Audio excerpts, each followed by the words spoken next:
లోక్సభకు సంబంధించి మూడో దశ ఎన్నికలు అసోంలో 4, బీహార్లో 5, ఛత్తీస్గఢ్లో 7, గోవాలో 2, గుజరాత్లో 26, కర్ణాటకలో 14, మధ్యప్రదేశ్లో 8, మహారాష్ట్రలో 11, ఉత్తరప్రదేశ్లో 10, పశ్చిమ బెంగాల్లో 4 లోక్సభ స్థానాలకు మంగళవారం ఎన్నికలు జరుగుతున్నాయి.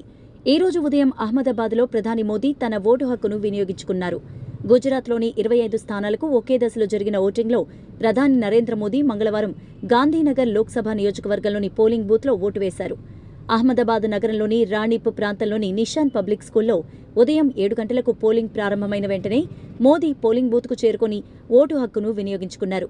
మోదీ పోలింగ్ బూత్కు చేరుకున్నప్పుడు గాంధీనగర్ లోక్సభ స్థానాన్ని నిలబెట్టుకునేందుకు పోటీ చేస్తున్న కేంద్ర మంత్రి బీజేపీ సీనియర్ నేత అమిత్ షా అక్కడే ఉన్నారు.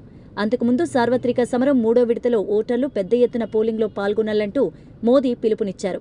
కొత్త రికార్డు సృష్టించాలంటూ కోరారు. అందరి భాగస్వామ్యంతోనే ప్రజాస్వామ్యం మరింత పటిష్టమవుతుందని పేర్కొన్నారు. పోలింగ్ బూత్ పరిసరాల్లోకి పెద్ద ఎత్తున తరలివచ్చిన తన మద్దతుదారులను ఓటేసిన అనంతరం మోదీ పలకరించారు. అభివాదం చేస్తూ ఉత్సాహపరిచారు. పెద్ద సంఖ్యలో పోలింగ్లో పాల్గొనాలంటూ మరోసారి కోరారు.